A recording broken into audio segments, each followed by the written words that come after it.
Corona पर केंद्र सरकार की हाई लेवल बैठक खत्म हो गई है और केंद्र सरकार ने फिलहाल किसी भी पाबंदी का ऐलान तो नहीं किया है, लेकिन एहतियात लोगों को कुछ सुझाव दिए गए हैं। लोगों को सुझाव दिए गए हैं कि वो मास्क लगाएं। सुझाव है बूस्टर डोज लगाने का भी। वो वैक्सीन जो लगवा चुके हैं उसके बाद बूस्टर डोज लगवाने की भी लोगों से अपील की गई है। भीड़ भाड़ वाली जगह पर जाएं तो मास्क जरूर लगाएं, ये कहा गया है। वीके पॉल, नीति आयोग के अध्यक्ष, लोगों को घबराने की जरूरत नहीं है, डरने की जरूरत नहीं है और फ्लाइट्स को लेकर भी हालांकि कोई नया नियम नहीं जारी किया गया। खांसी जुकाम हो रहा है तो आज की सिचुएशन को देखते हुए अपील करना चाहेंगे कि उसमें आप टेस्टिंग करवा लीजिए। हो सकता है और 90% चांस है कि शायद ये नॉन कोविड होगा, लेकिन अगर हमने अर्ली डिटेक्शन करनी है तो तभी करेंगे, कोई टेस्ट करवाएंगे। तो एक अपील भी है और सिस्टम भी इसको प्रोत्साहित करेगा कि टेस्टिंग हो।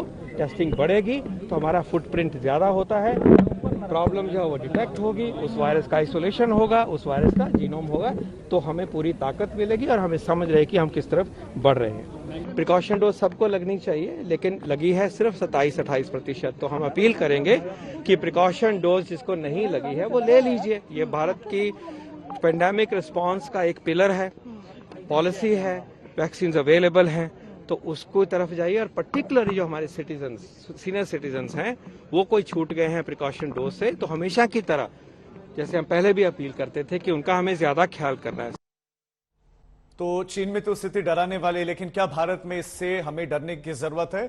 इसी पर चर्चा करने के लिए 3 खास मेहमान हमारे साथ जुड़ गए। इस वक्त हमारे साथ डॉक्टर शेखर मंडे जी हैं, जो कि farmer director general council of scientific and industrial research हैं। इसके अलावा डॉक्टर अरविंद कुमार जी हमारे साथ हैं। सर, स्वागत है आपका, chairman centre for chest surgery, Medanta hospital. और हमारे साथ डॉक्टर राजेश पारिक हैं, जो कि chairman medical research and neuro psychiatrist, Jaslok hospital. और हमारे संवाददाता मिलन शर्मा भी हमारे पास हैं।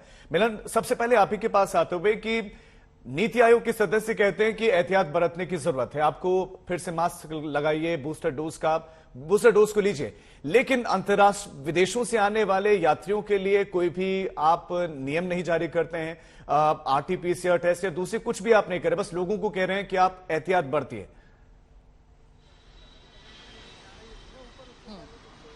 नहीं, बिल्कुल। देखिए, इस वक्त जो स्वास्थ्य मंत्रालय की जो बैठक हुई है उसमें इसका संज्ञान जरूर लिया गया कि बाहर देशों में जिस तरीके से कोविड के केसेस अब बढ़ते दिखाई दे रहे हैं, खासकर चीन, जहां पर इतनी इस वक्त स्थिति खराब है कि वहां पर शमशान के बाहर लंबी कतारें लगी हुई हैं। भारत में ऐसी स्थिति ना हो, इसके लिए जो समीक्षा बैठक की गई थी उसमें ये निश्चित किया गया कि जबकि बाकी देशों में केसेस बढ़ रहे हैं, भारत में केसेस में घट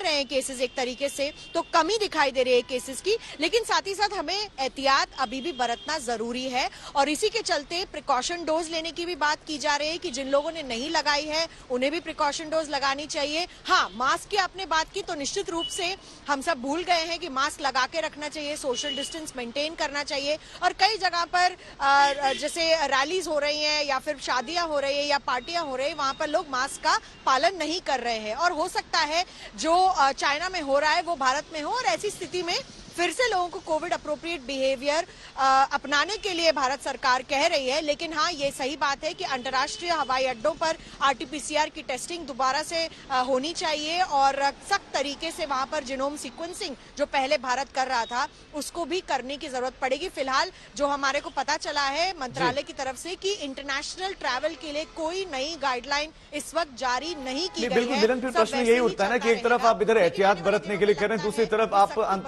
विदेशों से आने वाले यात्रियों और हमारे देश के लोगों के लिए फिर कोई भी गाइडलाइंस जारी नहीं करें। मिलन, मैं लौट रहा हूं आपके पास। एम्स के पूर्व निदेशक रणदीप गुलेरिया ने क्या कुछ कहा है जो चीन में इस वक्त स्थिति चल रही है, सुना दें आपको।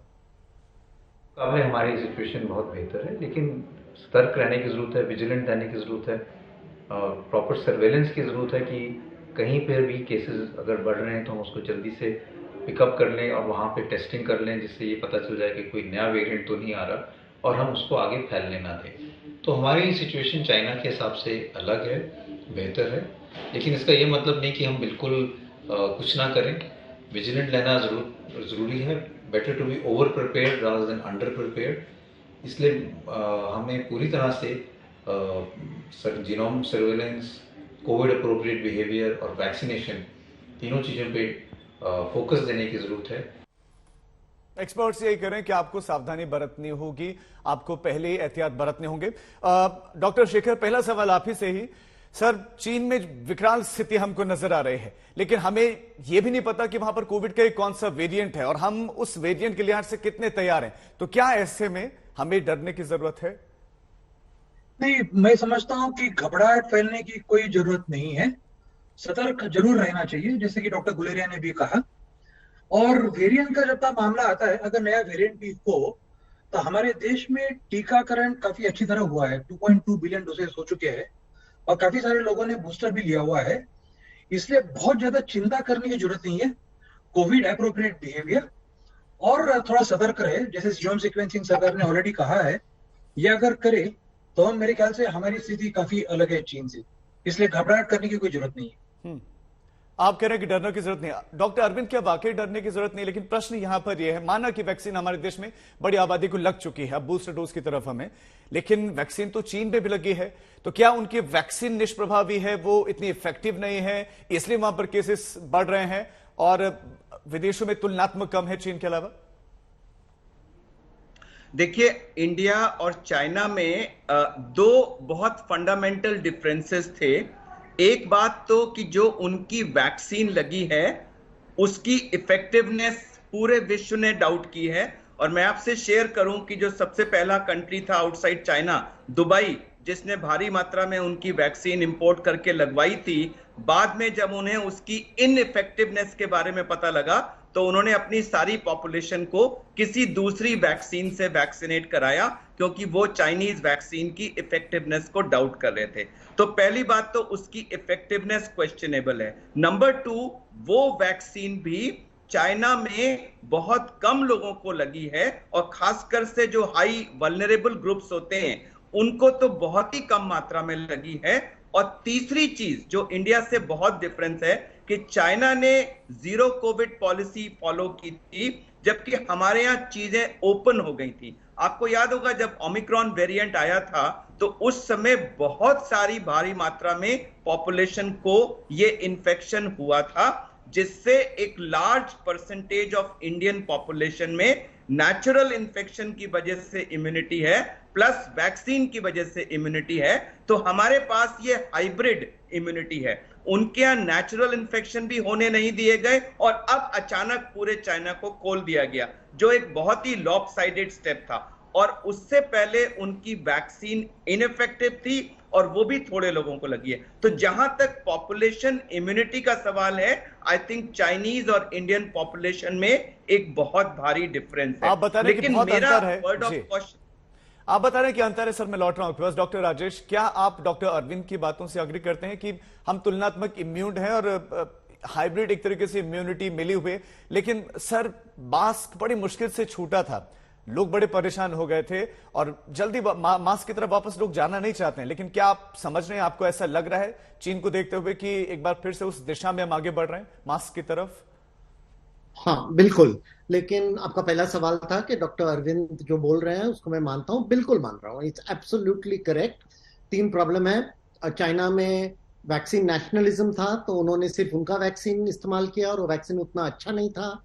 जो लोग 80 के ऊपर हैं, जो वल्नरेबल पॉपुलेशन है, उसमें सिर्फ 40% लोगों को वैक्सीन मिला, तो वो भी बड़ा प्रॉब्लम है। और लेकिन और एक तीसरी चीज है जिसको हमको समझना चाहिए कि चाइना में जो हो रहा है वो ट्रांसपेरेंट नहीं है, वो लोगों को पता नहीं चलता है। तो ये एक बहुत बड़ा प्रॉब्लम है, क्योंकि अगर ये लोग सबको बताते कि प्रॉब्लम क्या है तो दुनिया समझ लेती है और सीधे कदम लेते हैं। तो इसलिए हमको बिल्कुल सावधान रहना चाहिए, डरना नहीं चाहिए, लेकिन सावधान रहना चाहिए। और एक बात है कि जीनोमिक एनालिसिस हो गई है, जो चाइना में जो वायरस अभी है वो ओमिक्रॉन का एक वेरिएंट है, BF.7, और उसकी खूबी ये है कि इंक्यूबेशन पीरियड कम है, ट्रांसमिसिबिलिटी बहुत ही है, यानी जो हम R0 कहते हैं कितने जल्दी फैल सकता है। तो अगर डेल्टा का 5 था तो इसका 10 है, तो ये जल्दी फैलता है। लेकिन हमारे देश में जैसे डॉक्टर अरविंद ने बताया, एक तरह की हाइब्रिड इम्यूनिटी है। 2 करोड़ लोगों को वैक्सीन मिल गया है और बहुत लोगों को इन्फेक्शन भी हो गया है। तो करीब 90% लोगों को वैक्सीन की, नहीं तो इन्फेक्शन की, या तो दोनों की इम्यूनिटी है, तो शायद हमारा सिचुएशन चाइना से अलग रहेगा। लेकिन हमको मास्क पहनना चाहिए, सोशल डिस्टेंसिंग रखना चाहिए और हाथ भी धोना चाहिए। आप सर बता रहे हैं कि ओमिक्रॉन का ही एक तरीके से सब वेरिएंट है, तो क्या हमारी जो वैक्सीन है क्या ये इंपैक्ट या इफेक्टिव है इस पर? वो तो देखना पड़ेगा, लेकिन अभी तक ये नहीं पता चला है कि ये जो वेरिएंट है वो डॉज कर रहा है इम्यूनिटी को, वो नहीं कर रहा है, तो शायद काफी इफेक्टिव रहेगी। डॉक्टर शेखर, मेरा बिल्कुल सीधा सवाल कि वर्ल्ड हेल्थ ऑर्गेनाइजेशन का काम क्या है? वर्ल्ड हेल्थ ऑर्गेनाइजेशन क्या अपनी जिम्मेदारी निभा रहा है? चीन में क्या चल रहा है, कौन सा वेरिएंट है, कितना इफेक्टिव, वैक्सीन इफेक्टिव है या नहीं, ये किसी को पता नहीं चल पा रहा है। तो फिर ऐसे में वर्ल्ड हेल्थ ऑर्गेनाइजेशन का काम क्या है फिर? वर्ल्ड हेल्थ ऑर्गेनाइजेशन का ऐसा है कि वो सभी देशों के साथ काम करते हैं। और जैसे कि आपको पता होगा कि जब कोरोना आया था दिसंबर 2019 में, तो वर्ल्ड हेल्थ ऑर्गेनाइजेशन की टीम 7 दिन के भीतर ही चाइना पहुंच गई थी। 7 जनवरी 2020 तक वर्ल्ड हेल्थ ऑर्गेनाइजेशन की टीम चाइना पहुंच गई थी, चीन में। और उनके जो साइंटिस्ट है वो हमेशा बहुत क्लोज निगाहें रखे रहते हैं वहां पे कि क्या हो रहा है, क्या नहीं हो रहा है, कौन सा म्यूटेंट आ रहा है। कि जैसे डॉक्टर साहब ने अभी बताया कि ओमिक्रॉन का वेरिएंट आया है, ये वर्ल्ड हेल्थ ऑर्गेनाइजेशन सभी देशों को बताती है कि नया वेरिएंट आ चुका है और ये तेजी से फैल रहा है। लेकिन इसमें बहुत घबराने की जरूरत नहीं है। जैसे कि दोनों डॉक्टर्स ने हमें कहा अभी कि घबराने की जरूरत नहीं है, और मास्क लगाए, सोशल डिस्टेंसिंग रखे, तो हमें बहुत ज्यादा चिंता करने की इतनी आवश्यकता नहीं है। डॉक्टर अरविंद, क्या समय आ गया है कि विदेशों से आने वाले यात्रियों की, हर आदमी की, हर व्यक्ति की चेकिंग हो, कम से कम एयरपोर्ट पर उनकी आरटीपीसीआर टेस्ट हो, ये समय आ गया है? देखिए, पहली चीज तो मैं ये रिक्वेस्ट करूंगा कि अगर चाइना के साथ इस समय हमारी फ्लाइट्स हैं, अगर बिकॉज मैंने चेक करने की कोशिश की है, मुझे इसका करेक्ट इंफॉर्मेशन नहीं मिल पाया। अगर चाइना के साथ फ्लाइट्स हैं तो सबसे पहले तो वो फ्लाइट्स बंद होना चाहिए, क्योंकि हर फ्लाइट में वायरस के आने की पॉसिबिलिटी है, नंबर 1।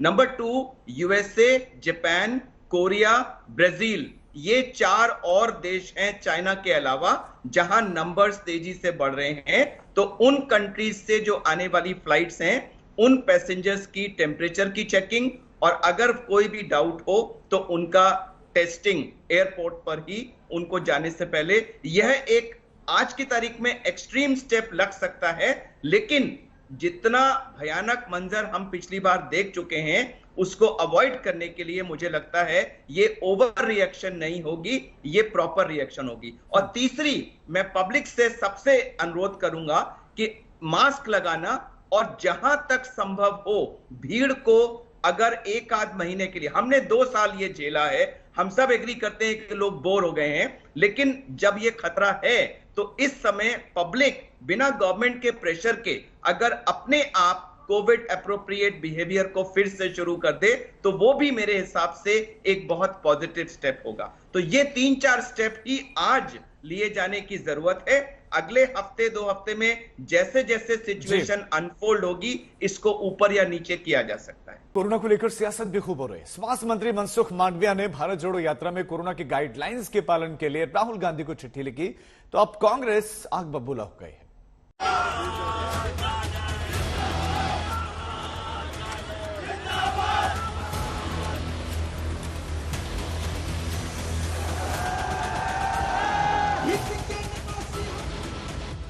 चीन में कोरोना ने एक बार फिर पैर फैलाना शुरू किया है तो भारत में सरकारों के कान खड़े हो गए।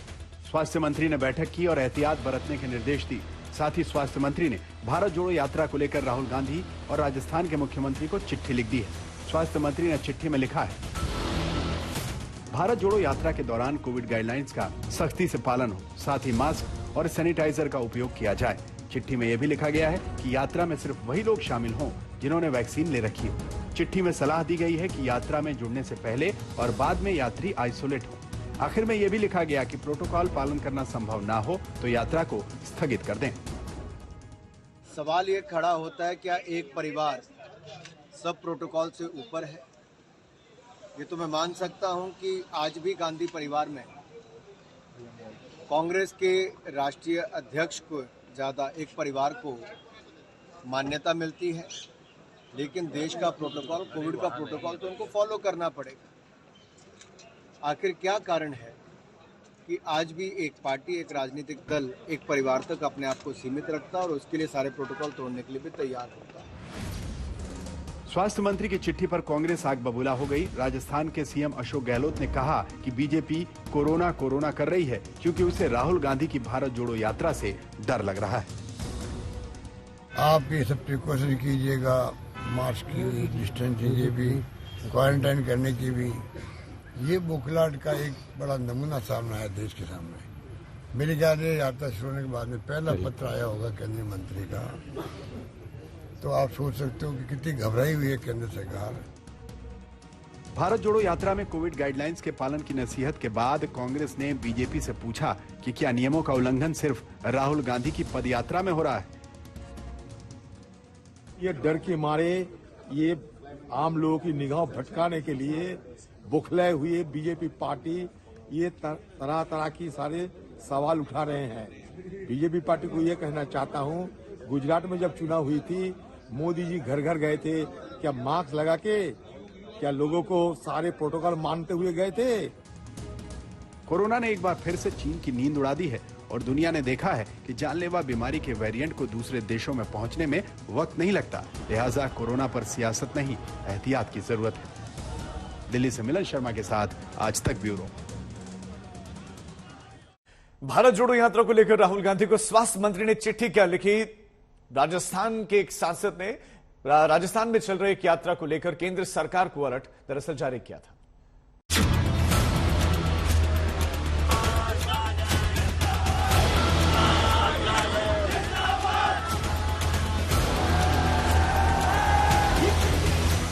राहुल गांधी की भारत जोड़ो यात्रा राजस्थान के बाद हरियाणा में है। 18 दिनों तक राहुल ने राजस्थान के 6 जिलों में पदयात्रा की। इस दौरान खूब भीड़ उमड़ी, लेकिन अब उस भीड़ को लेकर सियासत शुरू हो गई है। केंद्र सरकार ने कोरोना के नियमों के पालन के निर्देश भेज दिए या यात्रा रोकने की अपील की। दरअसल स्वास्थ्य मंत्री ने राहुल गांधी को जो चिट्ठी लिखी, उसके बैकग्राउंड में राजस्थान के पाली के सांसद पीपी चौधरी हैं।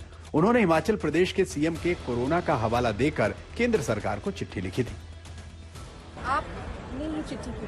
देखिए, मैंने चिट्ठी लिखी कि जब हिमाचल प्रदेश के मुख्यमंत्री कोविड पॉजिटिव होते हुए भी राहुल गांधी के साथ भारत जोड़ो यात्रा में 14 किलोमीटर चले, उन्होंने उनसे गले भी मिले, उनके और भी जो उनके पार्टी के लोगों से गले मिले, हजारों की संख्या में वो लोग चले। तो आप सोच सकते हैं कि जिस हिसाब से कोविड एक संक्रमण डिजीज है, तो उस हिसाब से और लोगों में भी वो फैला होगा। तो ऐसे में मेरा चिट्ठी लिखना जरूरी था कि ये राजस्थान में फैलता है तो हमारे राजस्थान की जनता के लिए तो ये खतरनाक सिद्ध हो सकता है, लेकिन पूरे देश के लिए भी हो सकता है। पीपी चौधरी ने चिट्ठी तो लिखी, लेकिन ये कहना मुश्किल है कि हिमाचल के सीएम कोविड पॉजिटिव कब हुए थे। उन्हें कोरोना होने का खुलासा तब हुआ जब वो सीएम की शपथ लेने के बाद प्रधानमंत्री से मिलने दिल्ली आए। पीएम से मुलाकात से पहले प्रोटोकॉल के तहत उनका कोविड टेस्ट हुआ तो वो पॉजिटिव पाए गए। इसके बाद उनकी पीएम से मुलाकात रद्द कर दी गई। उधर कांग्रेस कह रही है कि सरकार पहले कोविड को लेकर नियम तो बनाए, नियम बन गया तो हम पालन करेंगे। नियम बना लो, सब उसका पालन करेंगे। आप नियम तो बनाइए, सिर्फ राहुल गांधी को चिट्ठी लिखने से थोड़े कोविड दूर हो जाएगा। आप पहले नियम बनाइए और सब पर लागू कीजिए, हम बिल्कुल उसका अनुसरण करेंगे। और आपको लगता है बीजेपी घबराई हुई है? वो तो दिख ही रहा है। अगर आपकी रैलियों में, आपके कार्यक्रमों में भीड़ नहीं आती तो उसमें तो हमारी कोई गलती नहीं है। हमारी उसमें भीड़ आ रही है तो उसमें आपको परेशानी नहीं होनी चाहिए। बहरहाल अब भारत जोड़ो यात्रा में कोरोना गाइडलाइंस को लेकर बीजेपी और कांग्रेस आमने सामने है। जैसे जैसे यात्रा आगे बढ़ेगी, सियासत और तेज होगी। राहुल की यात्रा पर सवाल खड़े किए जाएंगे तो बीजेपी की यात्रा को भी निशाना बनाया जाएगा। पॉलिमी शाह और सुप्रिया भारद्वाज के साथ आज तक ब्यूरो। तो चीन में स्थिति यह है कि बेड्स है नहीं, जमीन पर लेटकर वहां पर इलाज करवाया जा रहा है। स्थितियां बहुत खराब हैं, मोर्चरी में शव रखने तक की जगह नहीं। खास मेहमान लगातार हमारे साथ बने हुए डॉक्टर शेखर मंडे हमारे साथ हैं, डॉक्टर अरविंद कुमार हमारे साथ हैं, डॉक्टर राजेश पारिक हमारे साथ हैं। डॉक्टर राजेश पारिक, अब सीधा प्रश्न ये कि सरकार को आपके हिसाब से एक एक्सपर्ट के तौर पर सरकार को अभी क्या कदम उठाने जाने चाहिए? एहतियातन लोगों से कहा जा रहा वो अलग बात है, लेकिन सरकार को क्या कदम उठाने चाहिए? तो पहले तो सरकार ने अच्छे कदम उठाए हैं। 2 करोड़ वैक्सीन दिए हैं और अभी जीनोमिक एनालिसिस की बात चल रही है। तो ये तो जीनोमिक एनालिसिस का तो सबसे बड़ा कदम है, क्योंकि पहले जब पहली वेव लहर आई थी, दूसरी लहर आई थी, तब हमको आरटीपीसीआर की बहुत जरूरत थी। अभी भी हमको आरटीपीसीआर की जरूरत है, लेकिन जीनोम सीक्वेंसिंग की जरूरत इसलिए है क्योंकि जैसे आपके ब्यूरो रिपोर्ट में अभी बताया, ये जो वेरिएंट जो चीन में अभी फैल रहा है वो अलग तरह का वेरिएंट है। उसका इंक्यूबेशन पीरियड बहुत कम है, यानी बहुत कम समय में वो फैलता है और बहुत ज्यादा फैलता है। तो इसलिए हमको ये जानना चाहिए कि हमारे देश में कौन सा वेरिएंट आ रहा है, और वो देखकर हमारी स्ट्रैटेजी थोड़ी इधर उधर बदल सकती है। तो वो तो कदम लिए हैं, और जो कुछ सबक हमने पहले सीखे थे उसका भी अभी इस्तेमाल हो रहा है। तो सबसे बड़ी चीज यह है कि सरकार को कंटिन्यूअसली अलर्ट रहना चाहिए, विजिलेंस रखना चाहिए, और पॉलिसी जैसे वायरस बदलेगा, म्यूटेंट बदलेगा, तो पॉलिसी को भी एकदम फ्लेक्सिबल रख के जल्दी जल्दी बदलनी पड़ेगी। डॉक्टर शेखर, यहाँ प्रश्न ये है कि आप अभी स्टडी नहीं कर पा रहे हैं उस वेरिएंट को, क्योंकि हमारे देश में वो नहीं आया है, वो चीन में है, हमें उसके बारे में कोई जानकारी नहीं, चीन कोई डेटा उसके बारे में बता नहीं रहा है। तो ऐसे में एहतियातन हमें क्या करना चाहिए? क्या आपको लगता है कि मास्क मैंडेटरी कर देना चाहिए? मास्क मैंडेटरी तो नहीं करना चाहिए, लेकिन मास्क को हम लोग कह सकते हैं कि लगाने से अच्छा रहेगा। तो जितनी पब्लिक में अगर मास्क लगा है तो उससे वायरस फैलने का खतरा वैसे भी कम होता है, ये हमें पता है कि 3 सालों में। लेकिन चीन का म्यूटेंट यहाँ पे आया है कि नहीं है अभी तक कह नहीं सकते। जहां भी हमारे कोविड केसेस हो, नए कोविड केसेस आते हैं आज से बाद, उनका अगर सीक्वेंसिंग करें तो हमें जल्दी पता चलेगा कि वो वेरिएंट आया है नहीं आया है, और आ भी जाता है तो उसके लिए डरने की बात नहीं है, हम लगातार कहते आ रहे हैं। इस सरकार की तरफ से आपके हिसाब से क्या एक्शन होना चाहिए? क्या तत्काल अंतर्राष्ट्रीय विदेशों से आने वाले जितने भी यात्री हैं, लोग हैं, उनका आरटीपीसीआर आपके हिसाब से अभी मैंडेटरी होना चाहिए, या आपको लगता है कि अभी नहीं?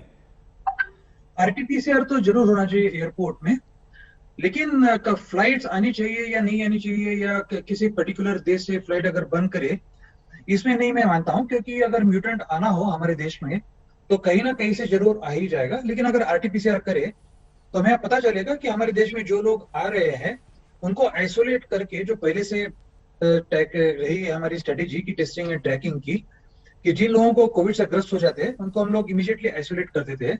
तो वो स्ट्रेटेजी हम दोबारा अपना सकते हैं जो आने वाले हमारे विदेश में आने वाले लोग हैं उनके लिए। डॉक्टर अरविंद, ये पूरे विश्व को कोरोना देने वाला कोई और नहीं बल्कि चीन ही है। वैक्सीन भी सबसे पहले उसने बनाने का दावा किया, हमने वैक्सीन बनाई, कहा कि हमने वैक्सीन लगा भी दी। वो क्या क्या वजह आपको लगती है कि उनकी वैक्सीन वहां पर इतनी इंपैक्टफुल नहीं हुई, इतनी इफेक्टिव आपके हिसाब से नहीं हुई, और देश तुलनात्मक ज्यादा इफेक्टिव वैक्सीन बना पाए जो चीन नहीं बना पाया? देखिए, चीन ने सबसे पहले वैक्सीन को बना के मार्केट किया था। चीन के प्रोसेसेस की एक बहुत बड़ी खामी है कि वहां ओपननेस, पारदर्शिता बिल्कुल नहीं है। वो क्या वैक्सीन थी, उसके टेस्ट के रिजल्ट्स क्या थे, उसकी इफेक्टिवनेस क्या थी, इस सब के बारे में हमारे पास कोई डेटा नहीं है। चाहे मॉडर्ना हो या दूसरी वैक्सीन हो, हमारी कोवैक्सीन, कोविशील्ड, इन सब का डेटा पब्लिक स्पेस में अवेलेबल है स्क्रूटनी के लिए। चाइनीज वैक्सीन का डेटा है नहीं, और जो है उसकी सच्चाई पर हमें सवाल उठ जाते हैं। एक तो ये बहुत बड़ा प्रॉब्लम था कि उनकी वैक्सीन की इफेक्टिवनेस डाउटफुल थी। दूसरा बात कि उन्होंने अपने यहां उस वैक्सीन को बड़े फ्रैगमेंटेड तरह से लगाया। जिस तरह से मैसिव टीकाकरण अभियान भारतवर्ष में हुआ, और पहले हाई रिस्क ग्रुप्स को लेकर, फिर बाकी लोगों को लेकर, फिर यंगर पॉपुलेशन को एक सिस्टमैटिक तरीके से इसको रोल आउट किया गया, ऐसा वहां नहीं हुआ। परसेंटेज पॉपुलेशन में पेनिट्रेशन इस वैक्सीन का बहुत कम था। तो एक तो वैक्सीन इनइफेक्टिव, उसको दिया बहुत कम लोगों को गया, और तीसरा जीरो कोविड पॉलिसी की वजह से लोगों की मिंगलिंग नहीं हुई, तो लोगों को नेचुरल इन्फेक्शन हमारे यहां से बहुत कम हुआ। यानी उन्हें नेचुरल इम्यूनिटी भी नहीं मिली और वैक्सीन इंड्यूस्ड इम्यूनिटी भी नहीं मिली। कुल मिला के उनका immunity level Indian immunity level से कहीं कम है। हमारे यहां दोनों ही चीजें भारी मात्रा में हुई, टीकाकरण भी हुआ, लोगों को ओमिक्रॉन के टाइम 90% से ऊपर पॉपुलेशन को हुआ, जिससे natural immunity plus vaccine immunity मिला के हम लोग इम्यूनिटी वाइज उनसे कहीं बेटर हैं और इम्यूनिटी भाई साहब बता रहे हैं कि हम ज्यादा बेहतर हैं। लेकिन डॉक्टर राजेश, माना कि आपने फर्स्ट डोज सेकंड डोज लगा दिया, तकरीबन 26-27% आपने बूस्टर डोज भी लगा दी है, लेकिन पहली वेव, सेकंड वेव, वैक्सीनेशन और उसके बाद हम पोस्ट कोविड कॉम्प्लिकेशन से अब तक उभर नहीं पाए। रोजाना हार्ट अटैक की दिल दहला देने वाली तस्वीरें आ रही हैं, बच्चों को हार्ट अटैक से हो रहे हैं, यानी कि पोस्ट कोविड कॉम्प्लिकेशन अलग अलग तरह के। तो ऐसे में क्या नए वेरिएंट के लिए हम तैयार हैं?